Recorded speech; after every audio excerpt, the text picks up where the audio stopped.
Good morning बच्चों। आज कक्षा 9 विषय सामाजिक विज्ञान, उप विषय भूगोल और प्रकरण जलवायु, लेसन 4 भूगोल का है यह जलवायु। आज इसी के बारे में जो है हम लोग चर्चा करेंगे। जलवायु के बारे में चर्चा करना है, क्योंकि भारत की जलवायु के बारे में चर्चा करना है तो सबसे पहले हम लोग जो है जलवायु शब्द के बारे में चर्चा करें। इसके बाद भारत की जलवायु के बारे में जानने का प्रयास करेंगे। जलवायु दो शब्दों से मिलकर बना है, जल और वायु। अर्थात कहने का तात्पर्य है कि भारत में किस प्रकार का जल है और किस प्रकार की वायु है, इसी के बारे में आज हमको चर्चा करना है। तो आप जानते हैं कि सारे संसार में 2 ऋतुएं पाई जाती हैं, शीत ऋतु, ग्रीष्म ऋतु। लेकिन भारत जैसे देश में जहां संसार के सारे देशों की जलवायु पाई जाती है, तो भारत में जलवायु की चर्चा करें तो यहाँ पर 3 प्रकार की ऋतुएं पाई जाती हैं। मुख्यतः वह है ग्रीष्म ऋतु, शीत ऋतु और वर्षा ऋतु। तो इन तीनों ऋतुओं के बारे में चर्चा किया जाए तो देखने को मिलता है कि जलवायु है उसको प्रभावित करने वाले कुछ कारक होते हैं भारत में। जैसे आप देखें तो अक्षांश रेखाएं जो हैं वह जलवायु को प्रभावित करती हैं। जैसे भूमध्य रेखा के आसपास के जो क्षेत्र होते हैं वहां पर आप पाएंगे कि ग्रीष्म ऋतु होती है, अधिकांशतः उष्णकटिबंधीय मौसम होता है, तो वहां पर जो है वर्षा अधिक होती है, वहां पर उमस अधिक होती है। वहां पर आप पाएंगे कि अनेक प्रकार की जो है झाड़ियां पाई जाती हैं, वहां पर सूर्य का प्रकाश बिल्कुल लंबवत पड़ता है। तो इस कारण से ये सारी समस्याएं जो है देखने को मिलती हैं और ये सारी परिस्थितियां जो है वहां पर पाई जाती हैं। तो कोई भी देश हो उसके लिए अक्षांश रेखाएं जो हैं काफी मायने रखती हैं, काफी जो है उसका जो है महत्व रखती हैं। तो भारत चूंकि जो है भूमध्य रेखा से बहुत दूर नहीं स्थित है, इसलिए कहीं न कहीं उष्णकटिबंधीय जलवायु जो है भारत को प्रभावित करती है। ऊंचाई को देखा जाए तो बहुत ऊंचाई का भी प्रभाव ऐसे ही होता है कि जहां पर बहुत ऊंचे स्थान है या जो बहुत ढाल पर स्थान है, वहां पर भी जलवायु कहीं न कहीं प्रभावित होती है। जैसा कि आप देख रहे हैं कि वायु का दाब भी जो है कहीं न कहीं इसी प्रकार से प्रभावित करता है।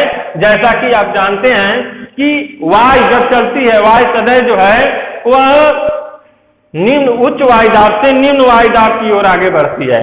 तो यह वायुदाब जो है यह भी कहीं न कहीं वायु को प्रभावित करता है। समुद्र तल से दूरी आप देखेंगे कि समुद्र जो है उससे जो जितना ही दूर है, जो देश जितना ही दूर है, वहां पर वर्षा की मात्रा धीरे धीरे कम होती जाती है।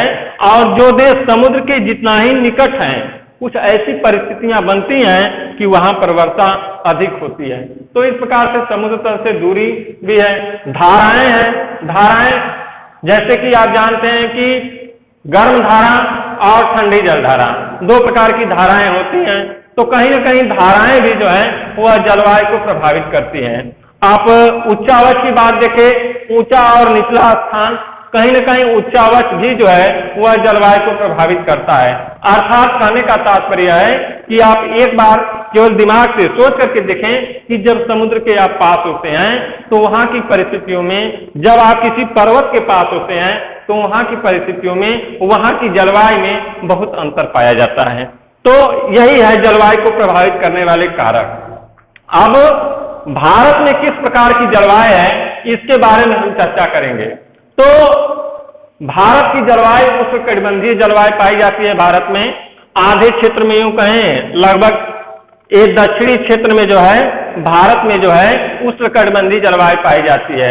ऊपर आप देखेंगे तो लगभग समशीतोष्ण की स्थिति बनती है, लेकिन समस्त जलवायु को यदि देखा जाए तो माना जाता है कि उष्णकटिबंधीय जलवायु पाई जाती है।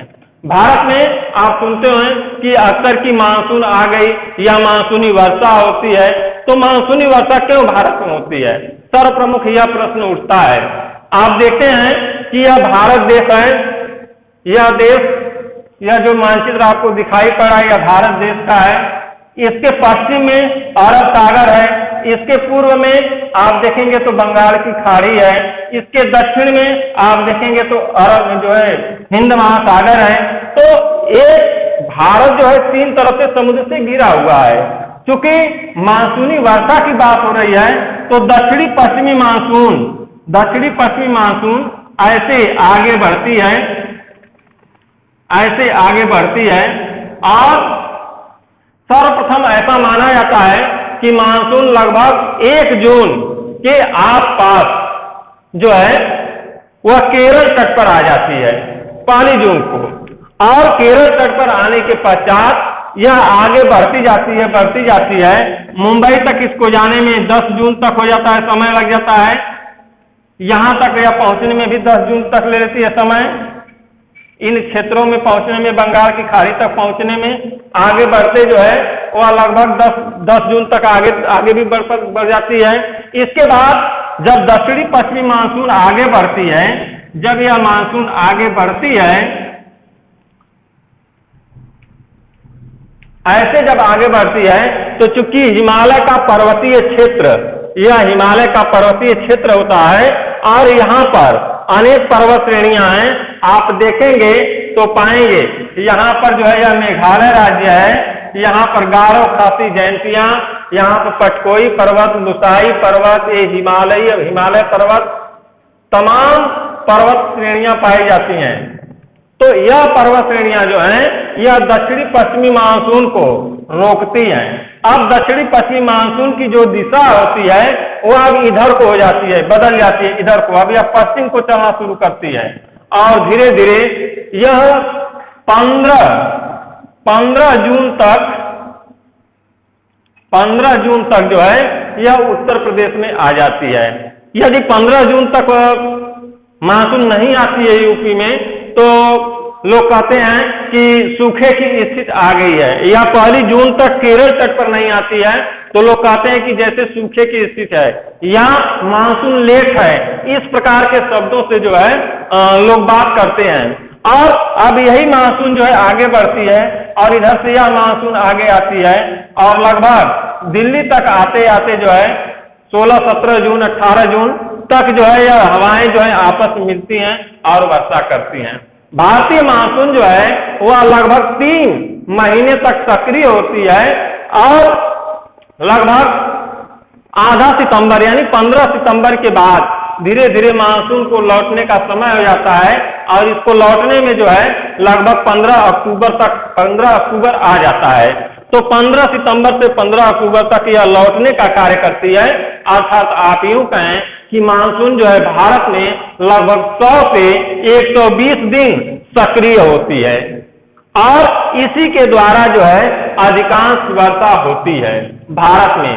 आप यूं कहें कि लगभग 90 नहीं बल्कि 98% वर्षा जो है वह दक्षिणी मानसून के द्वारा होती है, तो इसमें कोई गलती नहीं है। 2% वर्षा जो है वह पश्चिमी विक्षोभ के द्वारा, जो आप देखेंगे संसार का मानचित्र जब उठाकर देखेंगे तो भूमध्य सागर जो है, भूमध्य सागर से पश्चिमी विक्षोभ के द्वारा जो है वह हवाएं आती हैं और भारत में प्रवेश करती हैं। और शीतकालीन समय में जब हमारे यहाँ शीत ऋतु होती है, जब जिस समय गेहूं की बुआई हो गई होती है उसी समय वह वर्षा होती है पश्चिमी विक्षोभ के कारण, तो जिससे हमारे देश का लगभग जो है काफी फायदा होता है वह गेहूं की फसल के लिए। तो यह चीज देखने को मिलता है। अब आप देखें मानसून का आगमन हो गया, मानसून की वापसी हुई। अब होता क्या है कि जब मानसून लौटती है तो धीरे धीरे उत्तरी भारत में जो है शीत ऋतु का समय हो जाता है और यह मानसून लौट करके जो है वह बंगाल की खाड़ी की तरफ आती है।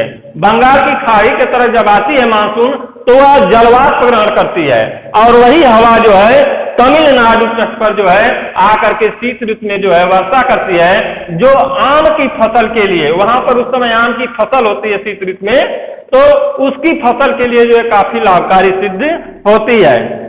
तो इस प्रकार से देखा जाए तो भारत की जो जलवायु है वह भारत की जलवायु पर दक्षिणी पश्चिमी मानसून का पूरा पूरा प्रभाव होता है और समस्त भारत में दक्षिणी पश्चिमी मानसून जो है यह क्रियाशील रहती है, गतिशील रहती है और वापसी का इसका समय जो है लौटते समय भी जो है यह वर्षा करती जाती है और इस प्रकार से इसी मानसून के द्वारा जो है भारत में अधिकांश जल संग्रहण का कार्य या जो नदियों में पानी आता है उससे जो है बहुउद्देशीय परियोजनाओं के द्वारा जो है अनेक प्रकार के सिंचाई के जो है नहरों में पानी डालने का कार्य या जो बड़े बड़े तालाब बने होते हैं उनमें पानी संग्रहण करने का कार्य, जो बड़े बड़े जो है झीलें होती हैं उनमें पानी संग्रहण करने का कार्य, सारी चीजें जो हैं हम दक्षिणी पश्चिमी मानसून के द्वारा ही करते हैं। तो इस प्रकार से यह लेसन समाप्त हुआ। अब इसके बारे में जो है नोट्स लिखवाया जाएगा, जो पिछले लेसनों का जो है नोट्स लिखवाया गया है उसे आप तैयार करने का प्रयास कीजिए। अगले दिन जो है फिर इसका नोट लिखवाया जाएगा, उसे आप तैयार करने का प्रयास कीजिएगा। धन्यवाद।